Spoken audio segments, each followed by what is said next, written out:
तेजी से विकास पथ पर दौड़ता हमारा देश भारत।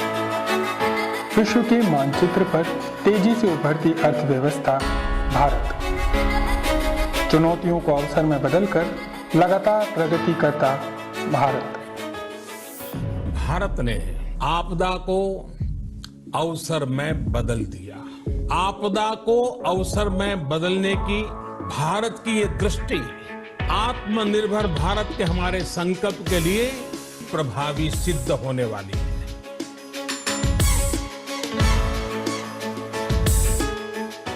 वर्तमान में किसी भी देश की विकास की राह उसकी उत्पादन क्षमता, निर्यात व सेवा क्षेत्र तय करते हैं।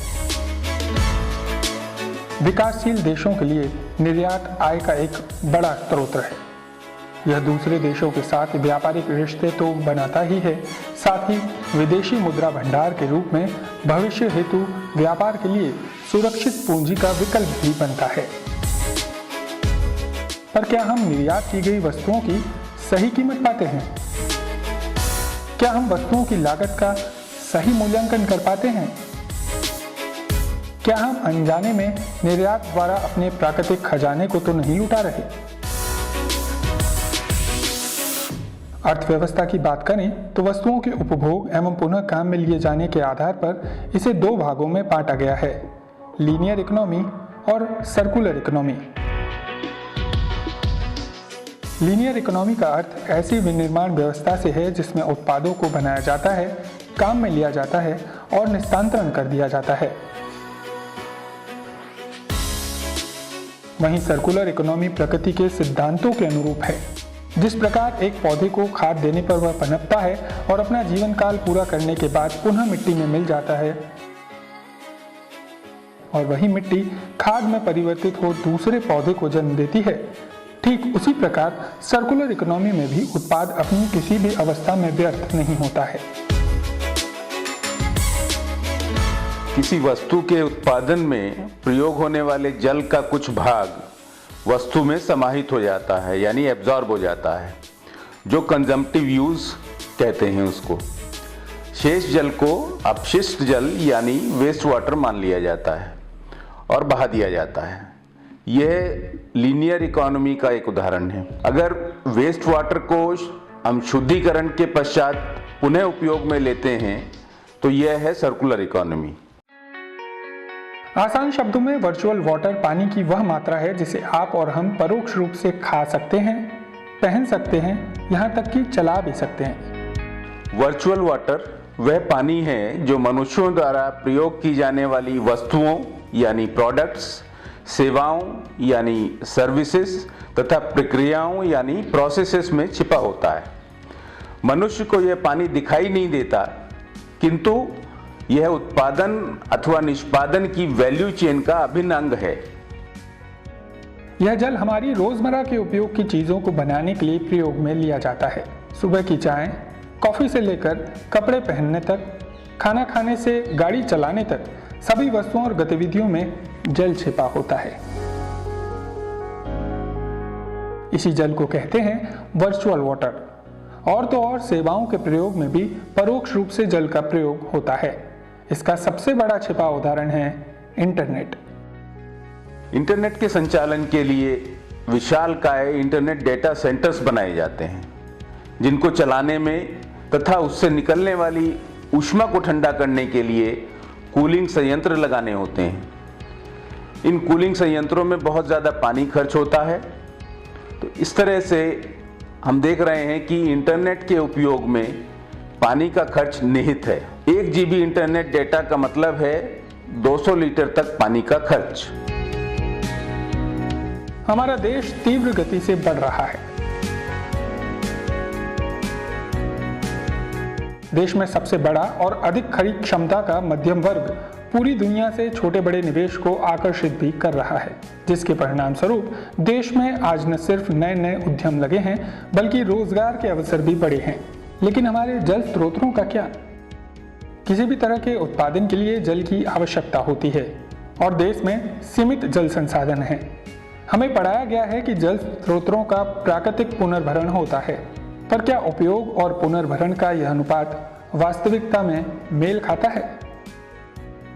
हमारा देश दुनिया का सबसे ज़्यादा भूजल दोहन करने वाला देश है। जितनी तेज़ी से हम भूजल निकाल रहे हैं उतनी तेज़ी से उसको रिचार्ज नहीं कर रहे हैं, या यूँ कहें कि हम उस जल को वापस धरती में नहीं डाल रहे हैं।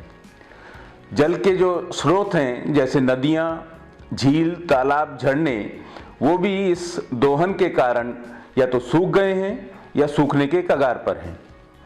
मानव जनित या जिसको एंथ्रोपोजेनिक भी कहते हैं और जलवायु परिवर्तन के कंबाइंड एक्शन से भारत के कई शहरों में डे जीरो यानी पानी का संपूर्ण अभाव होने की स्थिति आ रही है। हमारे देश में सबसे ज्यादा जल का दोहन कृषि एवं संबंधित क्षेत्रों में किया जाता है। यह कुल जल दोहन के 80% के करीब है। पर क्या वाकई कृषि उत्पादन के लिए हमें इतने जल की आवश्यकता है? जवाब है नहीं। इसलिए कि हमारे देश में किसान उन्नत सिंचाई तकनीक का प्रयोग नहीं कर पा रहे हैं। कृषि तकनीक की बात तो हो ही रही है, तो यहाँ इजराइल की भी बात कर ही लेते हैं।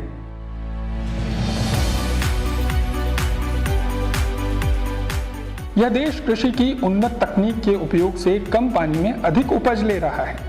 गणना करें तो हमारे मुकाबले लगभग आधे पानी में हमसे लगभग दोगुनी फसल।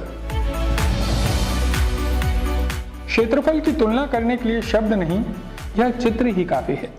भारत में अभी भी धान की खेती में फ्लड इरिगेशन तकनीक से सिंचाई की जाती है।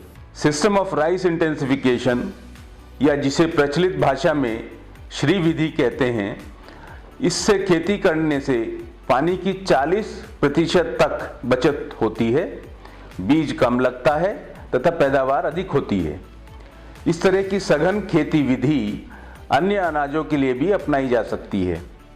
इस तरह की तकनीकें पर्यावरण और अर्थव्यवस्था दोनों के लिए उपयोगी हैं। उन्नत कृषि तकनीकों से प्रोडक्ट्स का जो वाटर फुटप्रिंट है वो कम किया जा सकता है।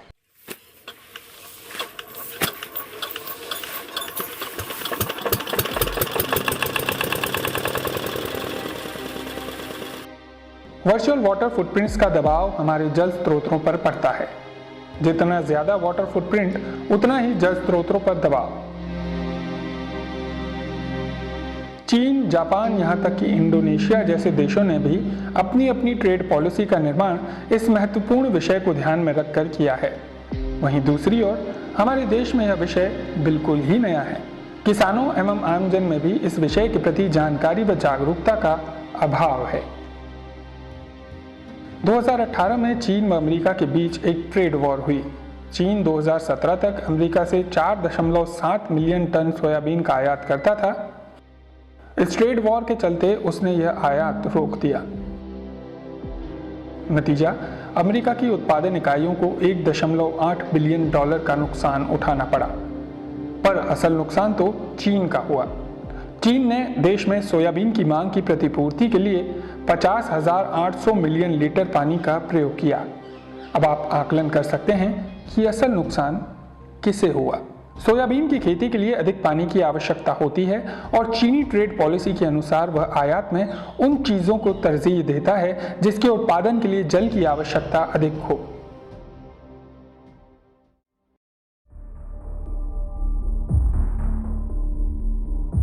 भारत का कुल वर्चुअल वाटर इंपोर्ट कुल एक्सपोर्ट की तुलना में आधे से भी कम है।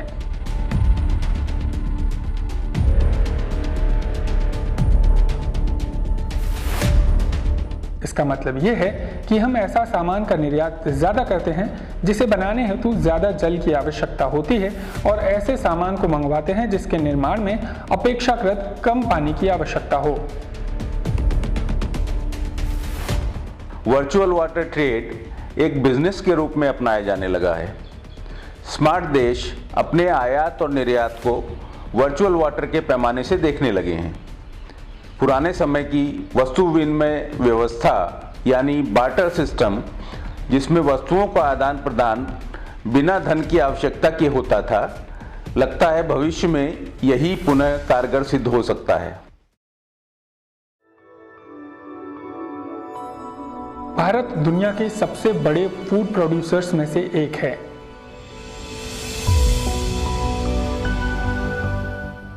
किंतु अधिकांश उत्पाद हमारे देश की घरेलू मांग को ही पूरा कर पाते हैं।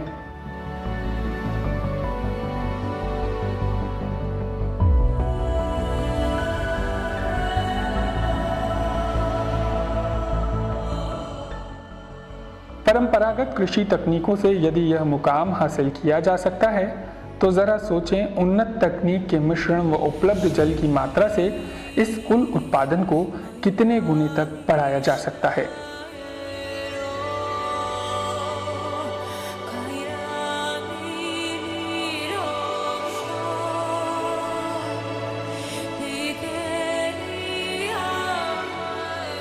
प्रधानमंत्री कृषि सिंचाई योजना का ध्येय वाक्य भी है, मोर क्रॉप पर ड्रॉप।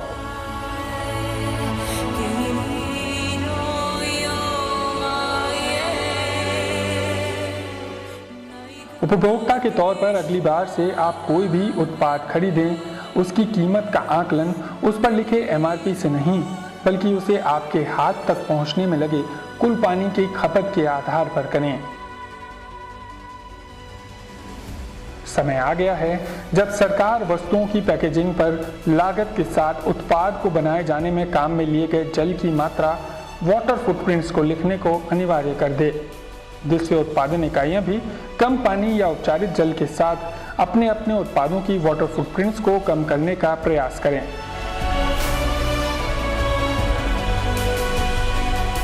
जल उपलब्धता के संबंध में इस विषय पर जल विज्ञान की भी अहम भूमिका रही है।